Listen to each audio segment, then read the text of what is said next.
மாவட்ட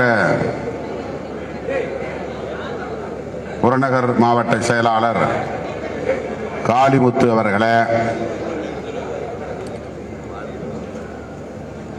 மதுரை மாவட்டத்தின் பிற செயலாளர்கள் வழக்குரைஞர் ரவிக்குமார், சுடர்மொழி, சிந்தனை வளவன், அரச முத்துப்பாண்டியன் ஆகிய தோழர்களே, தேனி மாவட்ட செயலாளர்கள் ரஃபீக் அவர்களே, போடி மதன் அவர்களே, திண்டுக்கல் மாவட்ட செயலாளர்கள் திருவளவன், மைதீன் பாவா, தமிழரசன், தமிழ் முகம், சிவகங்கை மாவட்ட செயலாளர்கள் பாலையா, இளைய கௌதமன், ராமநாதபுரம் மாவட்ட செயலாளர்கள் அற்புதகுமார், பிரபாகரன், விருதுநகர் மாவட்ட செயலாளர்கள் சாத்தூர் சந்திரன், பிரியதர்சினி, செல்வின், ஜேசுதாஸ், இனியவன், தூத்துக்குடி மாவட்ட செயலாளர்கள் டிலைட்டா, முருகன், ஆட்டோ கணேசன், தென்காசி மாவட்ட செயலாளர்கள் வசந்தகுமார், ஜான் தாமஸ், லிங்கவளவன், பண்பொழி செல்வம், திருநெல்வேலி மாவட்ட செயலாளர்கள் முத்துவளவன், MC சேகர், அருள் செல்வன், குமரி மாவட்ட செயலாளர்கள் அல்காலித், மேசியா, தேவகி ஆகிய தோழர்களே,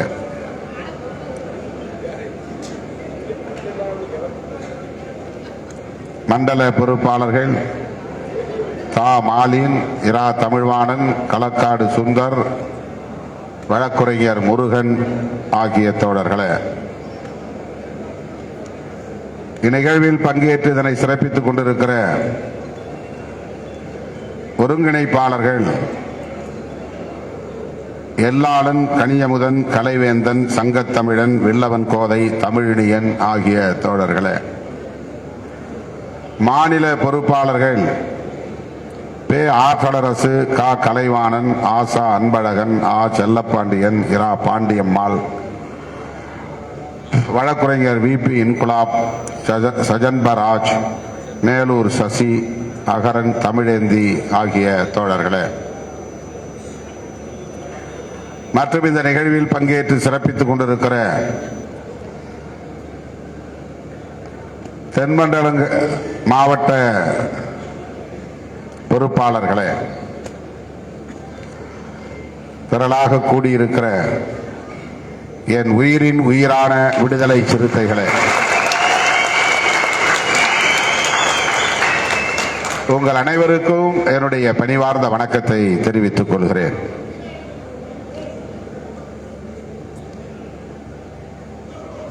இது நண்பகல் வேளை.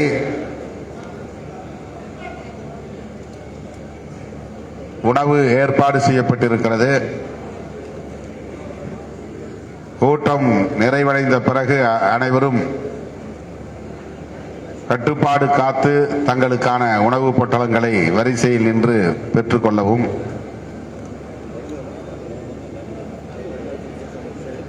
இடையில் யாரும் உணவுக்காக எழுந்து செல்ல வேண்டாம்.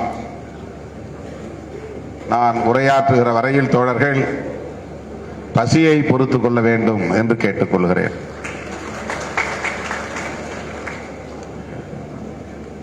ஒவ்வொரு நாளும் இரவெல்லாம் பயணம், பகலெல்லாம் நிகழ்வுகள் என்று தொடர்ந்து ஓடிக்கொண்டே இருக்கிற சூழலில் நேற்று கன்னியாகுமரியிலே 11 மணிக்கு நாங்கள் புறப்பட்டு வள்ளியூர் வந்துதான் இரவு உணவையே 12:30 மணிக்கு மூடிய கடையை திறந்து சமைக்க சொல்லி சாப்பிட்டு விட்டு நாங்கள் மதுரைக்கு வந்தோம். 3:30 மணிக்கு மேல் ஆகிவிட்டது. படுக்க 4 மணிக்கு மேல் ஆகிவிட்டது. இதெல்லாம் நீங்க மொத்தம் கிட்டத்தட்ட 6 மணி நேரம் தூங்கி இருப்பீங்க. நீங்க 10 மணிக்கு படுத்தா 4 மணி நேரம், 4 மணினா 6 மணி நேரம் நீங்க உறக்கத்தில் இருந்திருப்பீங்க. வழக்கம் போல இந்த காரணங்களால் இந்த காலத்தாழ்வு நேர்ந்து விட்டது, பொறுத்தருள வேண்டும் என்று கேட்டுக்கொள்கிறேன். இரவு நான் கட்டாயம் சென்னைக்கு செல்ல வேண்டும் என்கிற ஒரு சூழலில் தம்பி பாலு அவர்களின் திருவுடலுக்கு அஞ்சலி செலுத்த வேண்டும் என்கிற ஒரு நெருக்கடியில் நாம் நிற்கிறோம். கலைவேந்தன் கூட சொன்னார், பேச வேண்டும் என்ற ஆவலோடு வந்தோம், நீங்கள் இப்படி செய்து விட்டீர்களே என்று வருத்தப்பட்டார். இது போன்ற சந்தர்ப்பங்களில் ஒவ்வொருவரையும் பேசச் சொல்லி உங்கள் உணர்வுகளை உள்வாங்க வேண்டும் என்பது என்னுடைய ஆசை. அப்போதுதான் நாம் கனெக்டடாக இருக்க முடியும், ஒருவருக்கொருவர் தொடர்பாக இருக்க முடியும். எனவே பேசச் சொல்ல வேண்டும் என்பதிலே எனக்கு எந்த மாற்று கருத்தும் இல்லை. 25 வருடங்களுக்கு முன்பு நான் இதுபோல ஒரு பெரிய சுற்றுப்பயணத்தை மேற்கொண்டேன். அப்பெல்லாம் மாவட்ட அமைப்பாளர் என்கிற பொறுப்பு தான். அமைப்பாளருக்குத்தான் அப்போது அதிகாரமும் கூட. தேர்தல் அரசியலில் நாம் அடியெடுத்து வைக்காத காலமும் அது. அப்போது அமைப்பு என்றால் என்ன, அந்த அமைப்பின் வடிவம் எப்படி இருக்கும், நிர்வாகிகள் யார் யார், அவர்களுக்கு என்ன அதிகாரம், அவர்கள் செய்ய வேண்டிய வேலைகள் என்ன, அவர்களுக்கான உரிமைகள் என்ன, கடமைகள் என்ன, இவற்றையெல்லாம் மாவட்டந்தோறும் கூட்டம் போட்டு விடிய விடிய நான் மணிக்கணக்கிலே பேசிய காலம் அந்த காலம். எல்லோரும் தோழர்கள் பேசி முடிக்க 12 மணிக்கு மேல் ஆகிவிடும் இரவு நேரத்தில். அதன் பிறகு நான் 1.5 மணி நேரம் 2 மணி நேரம் கூட பேசியிருக்கிறேன். அதன் பிறகு பயணம் செய்து அடுத்த நிகழ்வு எந்த ஊரில் நடக்கிறதோ அந்த ஊருக்கு செல்வது. அப்போதெல்லாம் நாம் தேர்தல் அரசியலில் அடியெடுத்து வைப்போம் என்றெல்லாம் நினைத்து கூட பார்க்கவில்லை. எப்படியாவது ஒரு அமைப்பை உருவாக்கிவிட வேண்டும், ஒரு வடிவத்தை உருவாக்கிவிட வேண்டும், கும்பலாக இல்லாமல் ஒரு அமைப்பாக இருக்க வேண்டும் என்கிற வேட்கை எனக்குள்ளே இருந்தது. அது ஒரு அனலாய் என் அடிவயிற்றில் கனன்று கொண்டே இருந்தது. உணவை பற்றியோ உறக்கத்தை பற்றியோ ஓய்வை பற்றியோ பொருட்படுத்தாமல் உடல் முழுவதும் ஒரு தீ பரவிக்கொண்டே இருக்கும். அதனால் ஓய்வு தெரியாது. அந்த வேலை செய்ய வேண்டும், இந்த வேலை செய்ய வேண்டும், இவர்களை பார்க்க வேண்டும், இந்த போராட்டத்தை நடத்த வேண்டும், இந்த போராட்டத்திற்கு துண்டறிக்கை தயார் பண்ண வேண்டும், சுவரொட்டி தயார் பண்ண வேண்டும். நானே போய் அச்சகத்திலே உட்கார்ந்து அங்கேயே துண்டறிக்கையை தயார் செய்வேன், சுவரொட்டியை தயார் செய்வேன். அச்சு கோர்க்கிற அலுவலகத்திற்கே போய் உட்கார்ந்து கொள்வேன். இப்படித்தான் இதை வடிவமைக்க வேண்டும் என்று அவர்களுக்கே நான் எனக்கு தெரிந்த அழகியல் முறையில் அதை வடிவமைக்க சொல்லித் தருவேன். இப்படி என் காலம் அச்சகங்களிலே செலவானது. சுவரெழுத்து விளம்பரங்கள் எழுதுவதற்கு ஆட்களை அழைத்து கொண்டு ஏற்கனவே எழுதிய சுவர்களை சுண்ணாம்பு வைத்து அடித்து, அதன் பிறகு நானே கூட பல இடங்களில் சுவர் எழுத்தை எழுதியிருக்கிறேன். மதுரை வீதிகளில் சிறுத்தைகள் அணிவகுப்பு என்பதை பிரஷ் பிடித்து நானே எழுதியிருக்கிறேன். அண்ணா நிலையத்தில் மருத்துவமனை வளாகத்தில் உள்ள ஒரு சுவரில் எழுதியிருக்கிறேன். ரயில் நிலையத்தில் உள்ள ஒரு நெடுஞ்சுவர் எப்போதும் நம்முடைய விளம்பரம் தான் இருக்கும். அதில் இப்போதெல்லாம் தோழர்கள் அதை மறந்து விட்டார்கள். அங்க இடம் காலியா இருந்தால் ஏன் காலியா இருக்கு போய் எழுதுங்கன்னு சொல்லுவேன். ஒரு முறை அப்படி எழுதி கொண்டிருக்கிற போதே சோர்ந்து அங்கேயே படுத்து விட்டேன். இந்த மணலிலேயே தரையிலேயே புழுதிலேயே படுத்து தூங்கிவிட்டேன். மேலவளவில் பெரியார் நிலையத்தில் இருக்கிற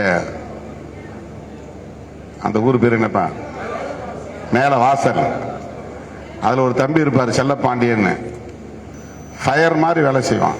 100 போஸ்டர் கொடுத்து முடிச்சு திரும்பறதுக்குள்ள ஒட்டி முடிச்சுட்டு வந்துருவான். அவ்வளவு வேகமான ஒரு தம்பி, சுறுசுறுப்பா இருப்பான்.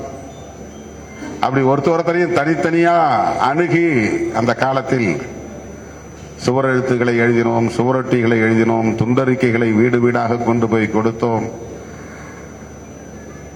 கிராம கூட்டங்களை நடத்தினோம்.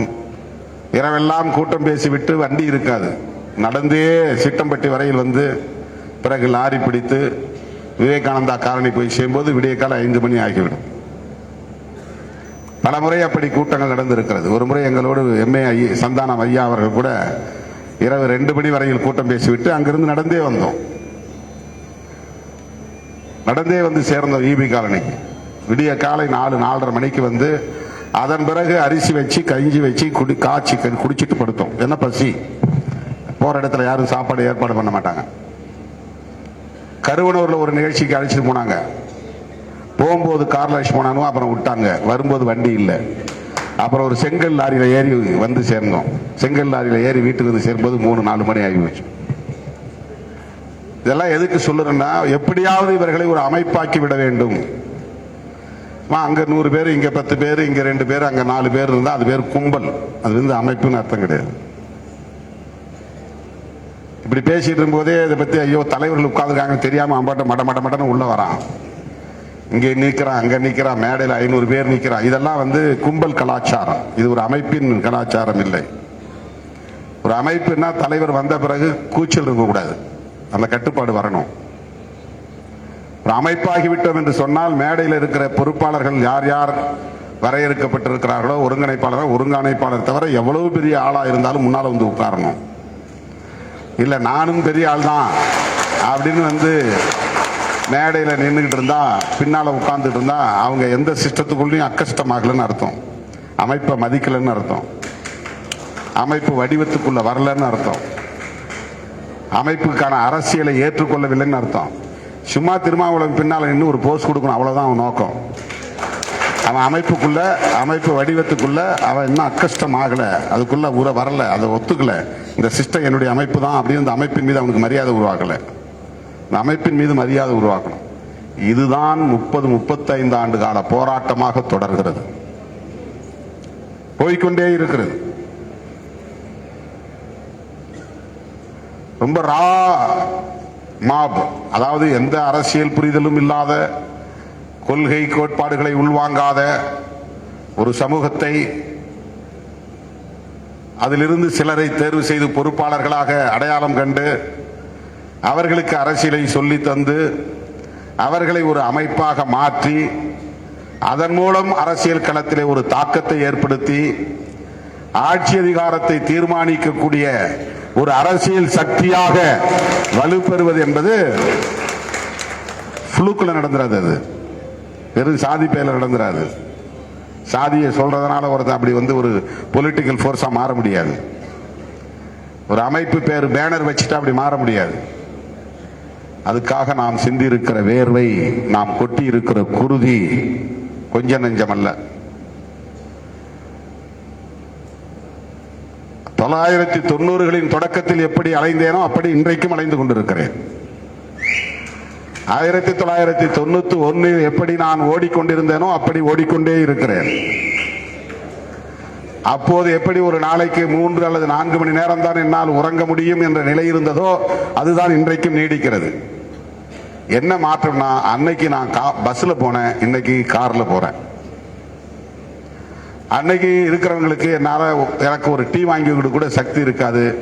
இன்னைக்கு அந்த சக்தி பெருகி இருக்கிறது. அந்த சக்தி பெருகி இருக்கிறது. இது ஒரு மாற்றம். அதே தல்லாகுளத்தில் செல்வன் ஒரு தம்பி இறந்துட்டான். அவன் தான் தமிழ்நாடு முழுக்க நான் பயணம் பண்ணும்போது என் கூடவே பயணித்த பையன். 2 பேர் தான் பஸ்ல ஏறுவோம். நான் பஸ்ல ஏறி உட்கார்ந்தவனே ஒரு சைடில் ஒரு ஓரத்தில் தான் உட்காருவேன்.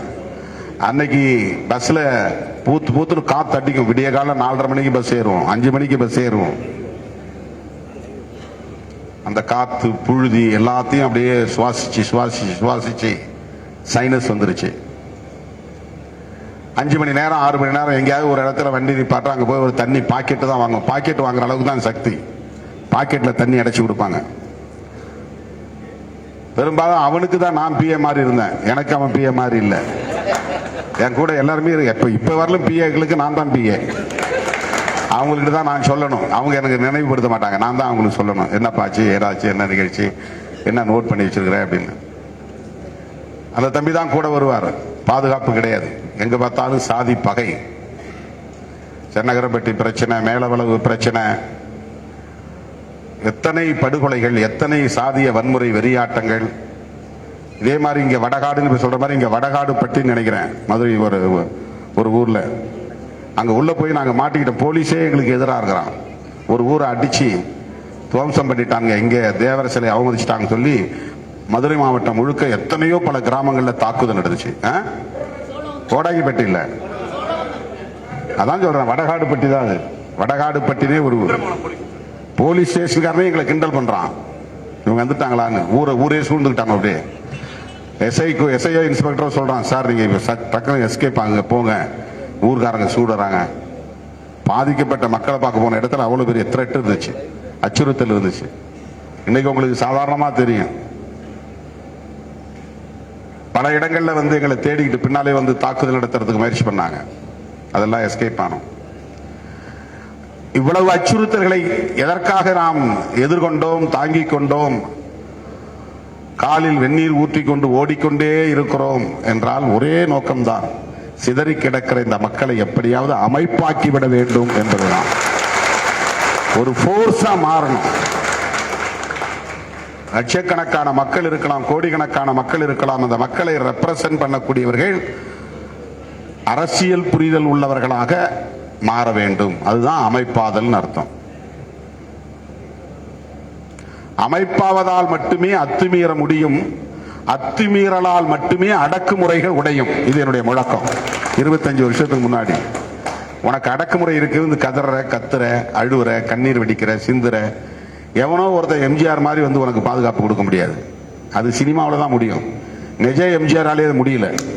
அவர் நிஜமா சிஎம் ஆனாரு, ஆனால் அவரால் மக்களுக்கு பாதுகாப்பு கொடுக்க முடியல. அவர் ஆட்சியிலும் வறுமை இருந்தது, அவர் ஆட்சியிலும் சாதி கொடுமையில் இருந்துச்சு, அவர் ஆட்சியிலும் எல்லா சட்ட ஒழுங்கு பிரச்சனைகளும் இருந்துச்சு. திரைப்படத்தில் தான் அவரால் வந்து மக்களுக்கு தீர்வு செய்ய முடிஞ்சதை தவிர அரசியல் முடியல, முடியாது. அதுதான் உண்மையும் கூட. நேற்று வைகுண்டர் விழாவிலே பங்கேற்கும் போது ஒரு கருத்தை சொன்னேன். ஐயா வைகுண்டருடைய வாரிசுகள் பேசும்போதெல்லாம் ஒன்று சொன்னாங்க, தாழ கிடப்பாரை தற்காப்பதே தர்மம். இதுதான் வைகுண்டருடைய சிந்தனைகளுள் முக்கியமா எல்லோராலும் திரும்ப திரும்ப மேற்கோள் காட்டப்படுகிற ஒரு சொற்றொடர். தாழ கிடப்போரை, மேட்டுக்குடி ஒரு பக்கம் இருக்கிறான், அதுக்கு கீழே கிடக்கிற மக்களை, தாழ கிடப்போரை தற்காப்பதே தர்மம் அப்படின்னு அதுல சொல்லப்படுகிறது. தற்காப்பு என்றால் வேறு, பாதுகாப்பு என்றால் வேறு. உங்களுக்கெல்லாம் நான் பாதுகாப்பா இருப்பேன் அப்படின்னு சொல்றதுங்கிறது உண்மையிலே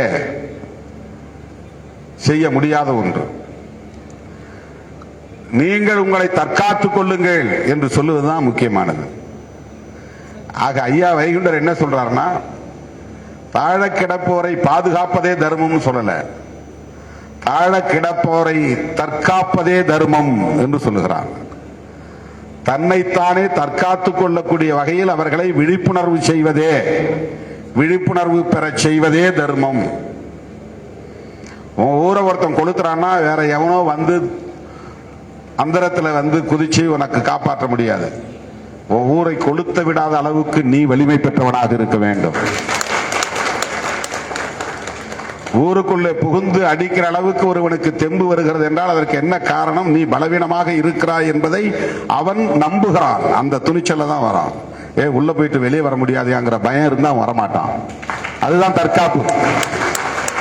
தெருவுக்குள்ள நுழைஞ்சி நாம போய் தாக்கிட்டு வெளியே வர முடியாது, நம்ம உயிருக்கு ஆபத்து வந்துடும் என்கிற உளவியல் சாதி வெறியர்களுக்கோ மத வெறியர்களுக்கோ உருவானால் அந்த உளவியலை உருவாக்கக்கூடிய சக்தி தான் தற்காப்பு சக்தி. அப்ப இந்த மக்கள் தங்களை தற்காத்துக் கொள்ளக்கூடிய அளவுக்கான வலிமையை பெற வேண்டும் என்றால் அவர்களுக்கு சமூகத்தை பற்றிய புரிதல் தேவை, அரசியலை பற்றிய புரிதல் தேவை, அதிகாரத்தை பற்றிய புரிதல் தேவை. இந்த புரிதலை ஏற்படுத்துவதற்கென்று 24 மணி நேரமும் செயல்படக்கூடிய அமைப்பு தேவை.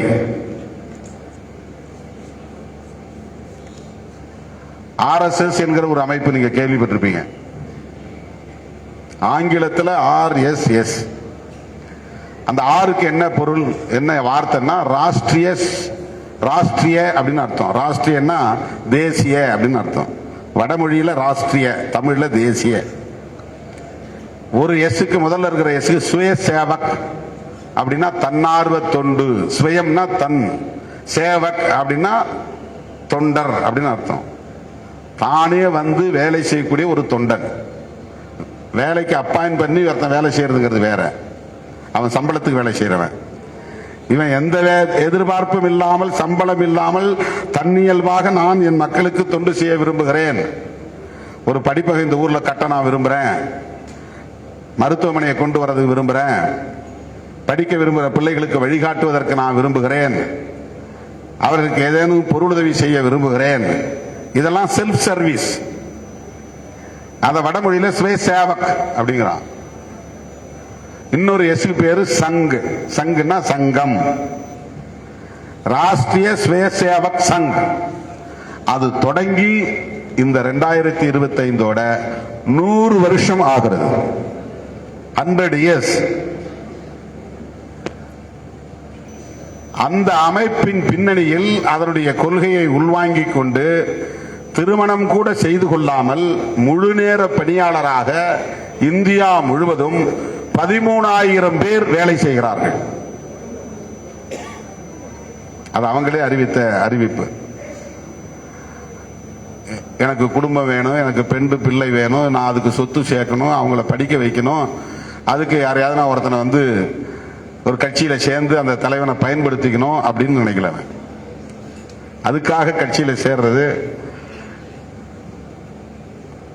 துண்டை போட்டுக்கிறது, வண்டியை வாங்கிக்கிறது என்கிற அடிப்படையில் அல்ல. எந்த எதிர்பார்ப்பும் இல்லாமல், பிரதிபலன் இல்லாமல், அதன் மூலம் சுகம் தேடாமல், RSS என்கிற அமைப்பின் நோக்கம் என்னவோ அந்த நோக்கத்திற்காக 24 மணி நேரமும் 365 நாளும் உழைப்பது என்று உறுதி எடுத்துக்கொண்டு முழு நேர பணியாளர்களாக 13,000 பேர் வேலை செய்கிறார்கள். அதனால்தான் RSS அரசியல் பிரிவான பிஜேபி டெல்லியிலே ஆட்சியில் உட்கார்ந்து இருக்கிறது. பிஜேபி என்கிற ஒரு அமைப்பு ஆட்சியை கைப்பற்றுவதற்கு RSS என்கிற ஒரு அமைப்பின் தன்னார்வ தொண்டுதான் காரணம். இந்த மாவட்டத்தினுடைய RSS தலைவர் யாருன்னு உங்களுக்கு தெரியாது. அவன் வேலை செஞ்சுட்டே இருப்பான். இங்க கூட வந்து இருந்து உட்கார்ந்துருக்கலாம். அதுதான் அவன் வேலை. ஒவ்வொரு கட்சி என்ன வேலை செய்து, திருமாவளவன் கூட இருக்கிறவங்க என்ன பண்றாங்க, அவங்க மேடையில் என்ன பேசுறாங்க, அவங்க என்ன தீர்மானம் நிறைவேற்றுறாங்க, அந்த கூட்டத்துக்கு வர்றவங்க எல்லாம் யாரு, உள்ளபடியே திருமாவளவன் மேல உள்ள பற்றால வராங்களா, அல்லது சாதி பற்றால வராங்களா, அல்லது வேற ஏதாவது ஆப்ளிகேஷனுக்காக வராங்களா, இதையெல்லாம் பார்க்கறது அவங்க வேலை. அப்படி ஒரு அமைப்பு இந்தியாவிலேயே எந்த கட்சிக்கும் கிடையாது. தன்னார்வ தொண்டு செய்யக்கூடிய தொண்டர்களை கொண்ட, முழு நேர பணியாளர்களை கொண்ட ஒரு இயக்கம் 100 ஆண்டு காலம் தாக்குப்பிடித்து நிற்கிறது. அவன் எப்ப ஆட்சிக்கு வரான்? 10 வருஷத்துக்கு முன்னாலதான் ஆட்சிக்கு வரான். கிட்டத்தட்ட 90 வருஷம் அவன் விடாம உழைத்ததன் விளைவாகத்தான் 90 ஆண்டுகளுக்கு பிறகு RSS அரசியல் பிரிவு ஆட்சிக்கு வருகிறது. சும்மாலாம் ஒருத்தன் ஆட்சி வந்துட முடியாது. வெறும் சாதி அடிப்படையில் ஆட்சி வந்துட முடியாது. வெறும் மத அடிப்படையிலேயும் ஆட்சி வந்துட முடியாது. அந்த உணர்வு தற்காலிகமா சிலருக்கு பயன்படும், அவ்வளவுதான். அந்த சாதியில ஒருத்தர் எவனாவது ஒரு தலைவன் தோன்றும், அவன் தனிப்பட்ட முறையில் வளர்ந்து போயிடுவான், அவ்வளவுதான். அது சமூகத்திற்கு பயன்படாது.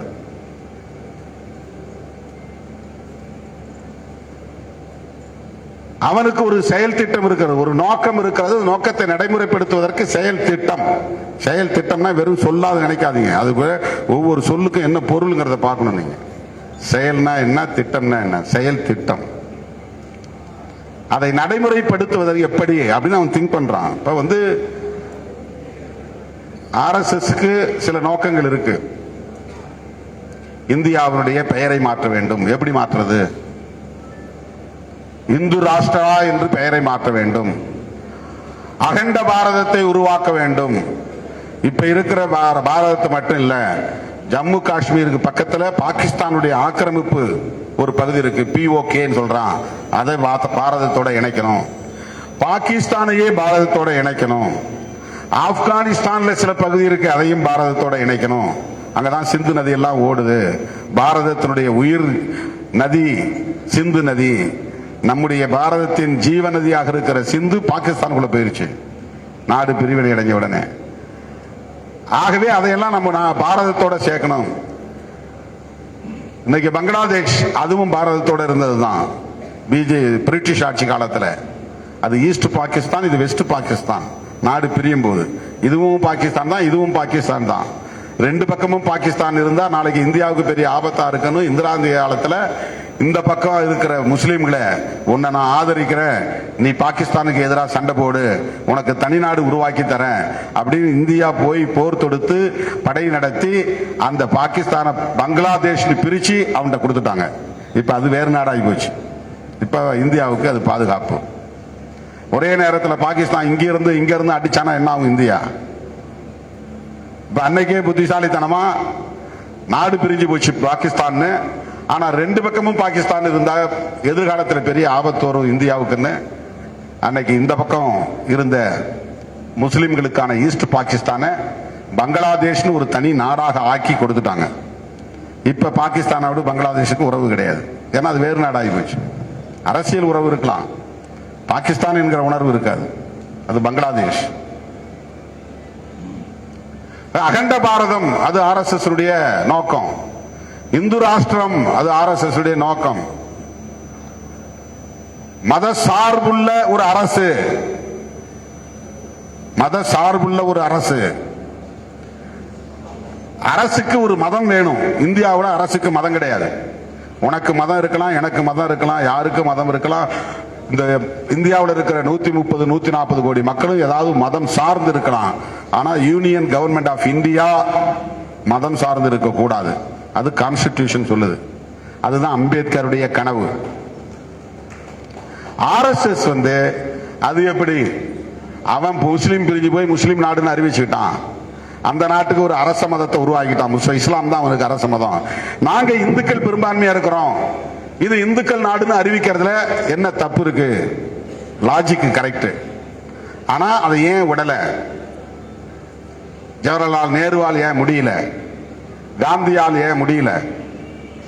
புரட்சியாளர் அம்பேத்கர் ஏன் அதை ஏற்றுக்கொள்ளவில்லை? இந்த புரிதல் தான் நமக்கு முக்கியம். அது லாஜிக்கா, அதாவது தர்க்கம் சொல்லுவாங்க. தர்க்கத்தின் அடிப்படையில் பார்த்தா அவனுக்கு ஒரு நாடு முஸ்லீம் நாடு, இவனுக்கு பௌத்த நாடு, இன்னொருத்தனுக்கு கிறிஸ்தவ நாடு. அவன்லாம் அரசாங்க சட்டத்திலேயே, அரசமைப்பு சட்டத்திலேயே எங்க அரசாங்கத்துக்கு எங்க அரசாங்க மதம்னு ஒண்ணு இருக்கு, அந்த மதம் பேர் இதுதான் அப்படின்னு அவன் ஒத்துக்கிட்டான். எல்லா முஸ்லிம் நாடுகளும் இஸ்லாத்தை ஸ்டேட் ரிலீஜன் அப்படின்னு அறிவிக்குது. எல்லா பிரிட்டிஷ் உட்பட ஐரோப்பிய நாடுகள் எல்லாம் கிறிஸ்தவ நாடுகள் அப்படின்னு அறிவிச்சிருக்கிறான். கான்ஸ்டிடியூஷன்லயே அது இருக்கு. ஆசிய நாடுகள், இலங்கை உட்பட ஆசிய நாடுகள் எல்லாம் பௌத்த நாடுகள் என்று அறிவித்துக் கொண்டன. அரசமைப்பு சட்டத்திலே இருக்கு. அப்ப இந்தியாவை மட்டும் ஏன் இந்து நாடுன்னு அறிவிக்க கூடாது? இந்துக்களுக்கு உலகத்தில் ஒரு நாடு இல்லையே, தமிழர்களுக்கு உலகத்தில் ஒரு நாடு இல்லையேன்னு நாம குரல் கொடுக்கிறோம். இப்ப இந்துக்களுக்கு உலகத்தில் ஒரு நாடு இல்லையே என்று RSS கேட்பது நியாயம்தானே என்று தோன்றும். லாஜிக் படி கரெக்ட் தான். ஆனா எல்லா நேரங்களிலும் லாஜிக் ஏற்றுக்கொள்ள முடியாது. அதை தாண்டி நியாயம் இருக்கிறது. ஏன் அதை ஏற்றுக்கொள்ளவில்லை? இப்ப RSS செயல் திட்டம் அதுதான். RSS நோக்கம் அதுதான். அந்த நோக்கத்தை நிறைவேற்றுவதற்கான அரசியல் பிரிவு தான் பிஜேபி. அரசியல் அடிப்படையில் நாம ஆட்சி அதிகாரத்தை கைப்பற்றினாதான், நாம பெரும்பான்மையா இருந்தா நாமே இந்த அரசமைப்பு சட்டத்தை வளைக்க முடியும், புதிய சட்டங்களை கொண்டு வர முடியும். நாமே இந்த அதிகாரத்தை பயன்படுத்தி இந்த தேசத்தை இந்து ராஷ்டிரம் என்று அறிவித்து விட முடியும். இந்த அரசுக்கு ஒரு அரச மதத்தை அறிவித்து விட முடியும். இதையெல்லாம் நடைமுறைப்படுத்துவதற்கு அவன் போற ஷார்ட் குறுகிய கால நோக்கங்கள் தான். MP ஆகணுங்கிறது, தேர்தலில் நிக்கணுங்கிறது, பிஜேபியை வளர்க்கணுங்கிறது, முஸ்லிம்களுக்கு எதிரான வெறுப்பை பரப்பணும்னு சொல்றது, கிறிஸ்தவர்களுக்கு எதிராக பைபிளை கொளுத்தணும்னு சொல்றது, தேவாலயத்தை கொளுத்தணும்னு சொல்றது, இதெல்லாம் எதுக்கு? நான் முஸ்லீம் மேலையும் கிறிஸ்தவ மேலையும் வெறுப்பை விதைச்சாதான் சாதியா சிதறி கிடக்கிறவன்லாம் இந்துன்னு ஒன்னாவான். இப்ப 20 வருஷத்துக்கு முன்னால தமிழ்நாட்டுக்குள்ள தலித்துகள் எல்லாம் நாமெல்லாம் ஒண்ணுதான், ஆதி திராவிடர், தேவேந்திர குல வேளாளர், அருந்ததியர், நாமெல்லாம் ஒண்ணு அப்படின்னு மேடையில இருந்த பேசி கேட்டோம். நாம இப்ப அப்படி ஏற முடியுதா? 10 வருஷத்துல உடைச்சிட்டாங்க. 10 வருஷம் ஒன்னா மேடையில் நிக்கவே முடியாத நிலையை உருவாக்கிட்டாங்க. இவர்களுக்குள்ள ஒருத்தருக்கு ஒருத்தர் சண்டை, பகை, நீ வேற நான் வேற. இது RSS வெற்றி. இந்தியா முழுக்க அதை தான் செய்து கொண்டிருக்கிறான்.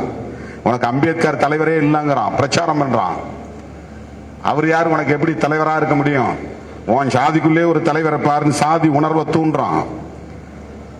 சாதி சங்கத்தை நடத்து, நான் வந்து விழாவில் கலந்துக்கிறேன்றான். 50 பேர் இருந்தாலும் வந்து கலந்துக்கிறேன்றான். பாத பூஜை செய்யறேன்றான். இதெல்லாம் குறுகிய கால செயல் திட்டங்கள். அவங்கள சாதி அடிப்படையில் நல்லிணக்கத்துக்கு கொண்டு வந்து இந்து என்கிற உணர்வை மேலோங்க செய்ய வேண்டும். இந்த சாதி உணர்வு இருக்கிறதுனால இந்துங்கிற உணர்வு போயிருச்சு. திராவிட இயக்கம் வந்ததனால இந்துங்கிறத விட்டுட்டு தமிழ், தமிழன், தமிழ், தமிழன், திராவிடன் அப்படிங்கிற அரசியல் ஒரு 50 ஆண்டு காலம் தமிழ்நாட்டுக்குள்ள வளர்ந்துருச்சு. பேருக்கு பின்னால சாதியை போடுறதில்லை. இதெல்லாம் திராவிட இயக்கங்களால் ஏற்பட்ட தாக்கங்கள். நீங்க தமிழ்நாட்டை தாண்டி எந்த ஊருக்கு போனாலும் பேருக்கு பின்னால சாதியை போடுவான். இன்னைக்கும் சாதியை போட்டுக்கிறவன் இருக்கிறான். தமிழ்நாட்டுக்குள்ள பேருக்கு பின்னால சாதியை போடக்கூடாதுங்கிற அரசியல் திராவிட இயக்கங்கள் வளர்ந்ததனால, சமூக நீதி அரசியல் வளர்ந்ததனால, சாதி ஒழிப்பு சிந்தனை வளர்ந்ததனால. ஆனால் RSS உள்ள ஊடுருவி நீயே வந்து சாதி ஒழிப்பை பத்தி பேசுற. அம்பேத்கர் உனக்கு எதுக்கு? உன் சாதிக்குள்ளே உனக்கு தலைவர் இருக்கிறான், அவனை தேடு, அவனுக்கு விழா கொண்டாடு, அவனுக்கு சிலை வை. அந்த சாதியோட சேராத. பரம்பரை பரம்பரையா நீ வேற, அவன் வேற. அவன் கலாச்சாரம் வேற, உன் கலாச்சாரம் வேற. இதை உருவாக்கி சாதி உணர்வை வளர்த்து, சாதி உணர்வை வளர்த்துட்டா அதுக்கு பிறகு மத உணர்வை ஈஸியா கொண்டு வந்துட முடியும். மத உணர்வை கொண்டு வர்றதுக்கான டாக்டிக்ஸ் தான் முஸ்லிம் மதம் மாத்திரம், கிறிஸ்தவ மதம் மாத்திரம், இதே வேலையா இருக்கிறான். எஸ்சி மக்களோட அவன் ஒன்னா சேர்றதுக்கு காரணம் மெல்ல மெல்ல அவர்களை முஸ்லீமா மாத்துறதுக்கு அவனுடைய ஸ்ட்ரென்த்தை பெருக்கிறது தான் பண்றான். அப்ப முஸ்லீம் எங்கேயாவது ஏதாவது செஞ்சானா அவனை சும்மா விடாத, மசூதி கட்டினான்னா விடாத. கிறிஸ்தவன் மெல்ல மெல்ல கருத்தை பரப்பி எல்லாரையும் ஏசப்பாவுக்கு மாத்திக்கிட்டு இருக்கிறான். அவன் பைபிள் கொடுக்கறான், அவன் மாதிரி ஜெபம் பண்றான், இதை விடாத, புகார் கொடு, இல்லைன்னா நேரடியா போய் அடிச்சு தேவாலயத்தை எல்லாம் உடைச்சிடு, போலீஸ்ல போய் கம்ப்ளைண்ட் பண்ணு. RSS இங்க ஊடுருவின பிறகு நூற்றுக்கணக்கான தேவாலயங்கள் மூடப்பட்டு விட்டன. இண்டிபெண்டன்ட் சர்ச்சஸ் எல்லாம், RC CSI இது ரெண்டு மட்டும் தான் ஆர்கனைஸ்டா இருக்குது. மற்றவெல்லாம் அவன் தனித்தனியா நிறைய அங்கங்க இண்டிபெண்டன்ட் சர்ச்சுங்கிற பேர்ல உருவாக்கி கூட்டம் கூட்டி அல்லேலியா அல்லேலியான்னு பேசி இருந்தவங்கள பூராத்தையும் இப்ப ஒடுக்கிட்டாங்க. அப்ப நீங்க வந்து சாதி அடிப்படையில் சண்டை போட்டுக்காதீங்க, ஆனா சாதி பெருமை பேசுங்க, ஆண்ட பரம்பரை பேசுங்க. உனக்கு எதிரி முஸ்லிம் தான், உனக்கு எதிரி கிறிஸ்தவன் தான். இது RSS செயல் திட்டம். இது இந்தியா முழுவதும் நடைமுறையில் இருக்கிறது. நான் கற்பனையா சொல்லல, இட்டுக்கட்டி பேசவில்லை. இந்தியா முழுவதும் இதைத்தான் அவர்கள் நடைமுறைப்படுத்துகிறார்கள். எல்லா மாநிலங்களிலும் தலித்துகள் பெயர்ல ஒன்னா சேர்ந்த மக்களை உடைச்சுட்டான். தலித்துன்னு சொல்லாத, ஷெட்யூல் காஸ்ட் சொல்லாத. இந்த பிரச்சாரத்தை பண்ணதே RSS தான். தலித்துங்கிறது ஒரு சாதி பெயர் கிடையாது. அது இந்தியா முழுவதும் இருக்கிற 3000க்கும் மேற்பட்ட சாதிகளை ஒரு சொல்ல அழைக்கிறதுக்கு பயன்படுத்தக்கூடிய ஒரு டெர்மினாலஜி, அவ்வளவுதான். அது சாதி பெயர் கிடையாது. உன் சாதியை மட்டும் சொல்றதுக்குன்னா உன் சாதி பெயரை சொல்லிக்கலாம். இன்னொரு சாதிக்கு நீ சேர்ந்து வேலை செய்யும் போது அந்த சாதியை சேர்த்து பேசணும். 100 சாதிக்கு வேலை செய்யும் போது 100 சாதியையும் சேர்த்து பேசணும். 500 சாதிக்கு நீ வேலை செய்யும் போது 500 சாதியும் சேர்த்து சொல்லணும். ஒரு மேடையில் 500 சாதி பெயர்களையும் சொல்லி என் சொந்தங்களேன்னு சொல்ல முடியுமா? எல்லாரையும் ஒரு சொல்லுல அழைக்கணும். அதுக்காக கண்டறியப்பட்ட ஒரு சொற்றொடர் தான் தலித் என்கிற சொற்றொடர். அதை சொல்லாதங்கிறான், அது சொன்னா இழிவுங்கிறான். இதை பரப்புனவன் ஆர்எஸ்எஸ். அதுக்கு அவன் என்ன சொல்றான்னா, இது கிறிஸ்டியன் கொண்டு வந்த வார்த்தை, கிறிஸ்தவர்கள் கொண்டு வந்த வார்த்தை, சொல்லாதீங்க. இப்போ திராவிடன் சொல்லாதேங்கிறான். ஏன்னா திராவிடன் சொன்னதுனாலதான் இவனுக்கு இந்துங்கிற உணர்வு வராம போயிருச்சு. திராவிடன் சொன்னதுனால்தான் இவனுக்கு சாதி பற்று இல்லாம போயிருச்சு. திராவிடன் சொன்னதுனால்தான் இவனுக்கு பார்ப்பன எதிர்ப்பு வலுப்பெற்று விட்டது. திராவிடன் சொன்னதுனால்தான் பார்ப்பனிய எதிர்ப்பு அரசியல் இங்க வலுப்பெற்று விட்டது. அதனால அதையெல்லாம் தகர்க்கணும்னா திராவிடன் சொல்லாத. இது ஆர்எஸ்எஸ் அரசியல், ஆர்எஸ்எஸ் சூழ்ச்சி, ஆர்எஸ்எஸ் சதி. தனிநபர்களாக சிலர் வளருவதற்கு இதையெல்லாம் அவன் கையில் எடுத்துக்கிறான், இதையெல்லாம் கையில் எடுத்துக் கொள்கிறார்கள். ஆதிசங்கரரே திராவிடன்கிற சொல்ல பயன்படுத்தியிருக்கிறாரு. ஆதிசங்கரர் வாழ்ந்த காலம் பெரியார் காலத்துக்கு பல நூறு ஆண்டுகளுக்கு முன்னால. திருஞான சம்பந்தரே திராவிட சிசுன்னு சொல்லியிருக்கிறாரு. திராவிட சிசு, சிசுன்னா குழந்தை, அப்ப பிறந்த குழந்தைக்கு பேரு சிசு. திராவிட சிசுன்னா நீ ஒரிஜினலா பாப்பானுக்கும் பாப்பாத்திக்கும் பிறந்த பிள்ளை இல்ல, ரத்தம் கலந்து போச்சு, வேற எவனோ உள்ள நுழைஞ்சிட்டான், இனக்கலப்பு ஏற்பட்டு விட்டது. திருஞான சம்பந்தன் என்பவர் உண்மையாய் ஒரு பாப்பானுக்கும் இன்னொரு பாப்பாத்திக்கும் பிறந்த பிள்ளை இல்லை, ஒரு பாப்பாத்திக்கும் ஒரு பார்ப்பனர் அல்லாதவனுக்கும் பிறந்த பிள்ளைன்னு சொல்ற ஒரு வார்த்தை தான் திராவிட சிசு. அவருடைய தாயின் நடத்தையே கொச்சைப்படுத்தக்கூடிய ஒரு சொல். இனக்கலப்பு ஏற்பட்டு விட்டது, இவன் திராவிடனுக்கு பிறந்தவன், பார்ப்பனருக்கு பிறந்தவன் இல்லை. அதனால்தான் தமிழில் இவன் கடவுளை பூசிக்கிறான். அதுதான் அவன் செஞ்சது. சிவபெருமானை வழிபடக்கூடிய ஒரு நாயன்மார், ஆனால் அவர் சமஸ்கிருதத்தை கையில் எடுக்காமல் தமிழை கையாண்டார் என்பதற்காகவே இவன் தமிழ கடவுளை வழிபாடு பண்றானா, இவன் திராவிடனுக்கு தான் பிறந்திருப்பான். இதெல்லாம் பல நூறு ஆண்டுகளுக்கு முன்னாலே பேசப்பட்ட ஒரு சொல்லாடல் திராவிடங்கிற சொல்லு. ஆனா இன்னைக்கு திராவிட எதிர்ப்பு பேசுறவன் பூரா தெலுங்கர்களால் தான் வந்துச்சு, கன்னடர்களால் தான் வந்துச்சு. கருணாநிதி ஒரு தெலுங்கன், பெரியார் ஒரு கன்னடன், ஜெயலலிதா ஒரு கன்னட பாப்பாத்தி. இதை ஏன் பிரச்சாரம் பண்ணுகிறார்கள் என்றால், நீ இந்த சமூக நீதி அரசியலை பேசக்கூடாது, சாதிக்குள்ளேயே திரும்ப வரணும், மதத்துக்குள்ளேயே வரணும், இந்து என்கிற உணர்வை பெற வேண்டும். அந்த உணர்வு நீ மெல்ல மெல்ல வந்தா நீ ஆர்எஸ்எஸ் காரனா மாறுவ, பிஜேபி காரனா மாறுவ. அவன் இங்கேயும் ஆட்சியை பிடிக்க முடியும். ஆட்சியை பிடித்து விட்டால் எல்லா மாநிலங்களிலும் அவனுக்கு ஆட்சி அதிகாரம் வந்துருச்சுன்னா ரொம்ப ஈஸி. இந்த கான்ஸ்டிடியூஷனை தூக்கி போட்டுருவான். செக்யூலரிசம் என்பது அவனுக்கு தேவையில்லை. இந்திய அரசமைப்பு சட்டத்திலேயே ஆர்எஸ்எஸ் காரனுக்கு பிடிக்காத ஒரு சொல், ஒரு கோட்பாடு செக்யூலரிசம் என்கிற மதச்சார்பின்மை. அதான் தமிழ்ல. அரசாங்கம் மதம் சார்ந்து இயங்கக்கூடாது, ஒரு மதத்தை எதிராகவோ ஒரு மதத்தை ஆதரவாகவோ பார்க்க கூடாது. மக்கள் எந்த மதத்தையும் சார்ந்து வாழலாம், எந்த கடவுளையும் வழிபாடு செய்யலாம், எந்த கலாச்சாரத்தையும் பின்பற்றலாம். ஆனால் இந்தியர்களாய் இந்த மண்ணில் வாழ வேண்டும் என்று சொல்லுவதுதான் கான்ஸ்டிடியூஷன். ஆர்எஸ்எஸ்க்கு பல நோக்கங்கள் உண்டு. அந்த நோக்கங்களை நிறைவேற்றுவதற்கு செயல் திட்டங்கள் உண்டு. அந்த செயல் திட்டங்களை எல்லாம் நடைமுறைப்படுத்துவதற்கு, அரசியல் தளத்திலே நடைமுறைப்படுத்துவதற்கு ஒரு இயக்கம் தேவை. அப்படி அவர்கள் உருவாக்கி கொண்டதுதான் ஜனசங் என்று இருந்ததை ஜனதா என்ற ஒரு கட்சிக்குள்ளே, கூட்டணிக்குள்ளே போய் இணைத்து, பிறகு அங்கிருந்து வெளியே வந்து பாரதிய ஜனதா பார்ட்டி என்று மாற்றிக்கொண்டார்கள். இவர்கள் எப்படி வளர்ந்தார்கள் என்பதை நாம் புரிந்து கொள்ள வேண்டும். அவர்களுக்கு முதல்ல இருந்த பெயர் ஜனசங். ஜனம்னா மக்கள், சங்குனா சங்கம், மக்கள் பேரவை, அதான் பேரு. இதுதான் முதல்ல இருந்த அரசியல் கட்சியினுடைய பெயர். அதன் பிறகு மொரார்ஜி தேசாய் தலைமையிலே ஒரு கூட்டணி உருவானது. காங்கிரஸை வீழ்த்துவதற்கு இந்திய அளவிலே ஒரு கூட்டணி உருவானது. இப்ப இந்தியா பிளாக் உருவாக்கி இருக்கோம் இல்லையா, பிஜேபியை வீழ்த்தணும்னு. அதே மாதிரி இந்திரா காந்தி தலைமையிலான காங்கிரஸை வீழ்த்துவதற்கு ஒரு கூட்டணி உருவானது. அப்ப மிசா காலத்துல இந்தியா என்றால் இந்திரா, இந்திரா என்றால் இந்தியா என்ற முழக்கம் இருந்துச்சு. அதுல ஒரே ஒரு எழுத்து தான், ஆர் எழுத்து தான். இந்திராங்கிறதுல ஆறு எடுத்துட்டு ஐ போட்டா இந்தியான்னு ஆயிரும், ஐயை எடுத்துட்டு ஆறு போட்டா இந்திரான்னு ஆயிரும். அப்ப காங்கிரஸ்காரன் இந்தியா என்றாலும் இந்திரா என்றாலும் ஒன்றுதாங்கிற அளவுக்கு பெரிய ஆதிக்கம் செய்யக்கூடிய நிலை அன்னைக்கு உருவாச்சு. ஏன்னா maintenance of internal security act அப்படிங்கிற ஒரு மிசா என்கிற ஒரு சட்டம். மிசான்னா MISA அப்படிங்கிற 4 எழுத்துக்களுடைய சுருக்கம். அது maintenance of internal security act, உள்நாட்டு பாதுகாப்பு சட்டம்.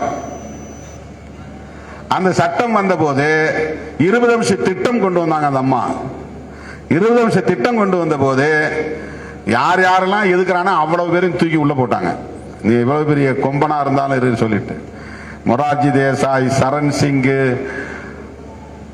தேவிலால்,